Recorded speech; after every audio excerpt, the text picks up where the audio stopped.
On December 29th, 1999, high school friends Laura Bible and Ashley Freeman spent the evening together celebrating Freeman's 16th birthday. Bible had received permission from her parents to spend the night at Freeman's home. Earlier that night, the girls had spent time at a local pizza restaurant with Freeman's mother, Kathy. At approximately 5:30 a.m. on December 30th, 1999, a passerby called 911, reporting that the Freeman's home was engulfed in flames. Law enforcement determined that the fire had been an arson. Inside the home, the charred remains of Kathy were discovered lying on the floor of her bedroom.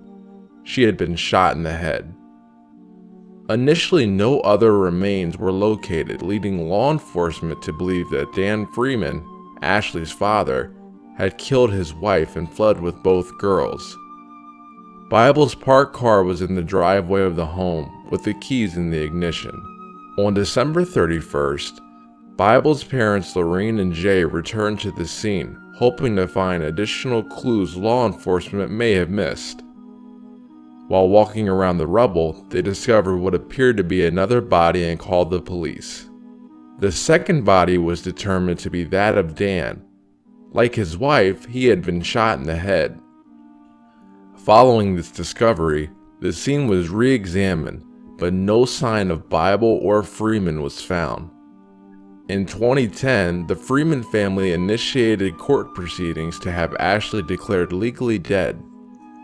In the decade following the disappearance of Bible and Freeman, two convicted killers, Tommy Lynn Sells and Jeremy Jones, confessed to murdering them, but subsequently recanted their admissions.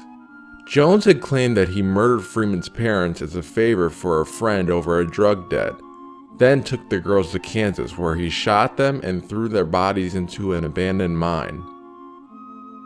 Searches of the mine Jones identified proved unfruitful, however, and Jones subsequently admitted that he had fabricated the story in order to get better food and additional phone privileges in prison. In a 2001 profile on Unsolved Mysteries, it was mentioned that rumors had circulated among locals that the Craig County Police Department had been feuding with the Freemans at the time over the death of their son Shane, who was shot by a deputy after stealing a car. While his death was ruled justifiable, the Freemans had threatened to file a wrongful death lawsuit. Dan's brother Dwayne claimed that Dan had confided that deputies had tried to intimidate him. In April of 2018, it was reported that Ronald Ronnie James Busick, age 66, had been arrested and charged with 4 counts of first-degree murder for the deaths of Bible and the Freeman family.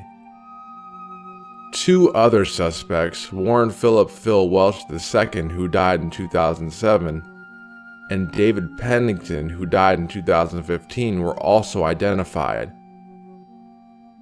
According to the Washington Post, at least a dozen witnesses claimed that all 3 men bragged about raping and murdering Bible and Freeman, and went so far as taking Polaroid photographs of them. Several witnesses alleged that the 3 men killed the Freemans over drug money, and that the girls were held captive in Welch's trailer for several days before being murdered. A female witness who lived with Welch a short time after the disappearances provided a sworn affidavit that she heard conversations between the 3 men where they disclosed that the murder victims had owed them money, and that Welch had kept a briefcase containing the Polaroid photos which showed both girls bound and gagged with duct tape and lying on a bed, with Welch lying next to the girls in some of the photographs. According to the affidavit, Welch, Pennington, and Busick had claimed to have raped and tortured the girls before disposing of their remains in a pit or mine shaft in Pitcher, Oklahoma. Law enforcement also stated that they believed the girls' remains could have been dumped in a cellar that was later covered in concrete. In a public address, the Bible family issued a statement in which they stated that they had been aware of the alleged photographs for years. At this time, all focus is on finding Laura and Ashley. We welcome all information leading to their recovery. Until they are home with us, this will never be over. After his arrest, Busick told reporters he wished to speak to the Bibles. On April 26, 2018, Bible's mother Lorene confirmed she spoke with Busick, but that he denied knowing the whereabouts of her daughter or Freeman. Have you heard of any lesser-known cases lately? Let me know in the comments below and I will cover them if they are interesting.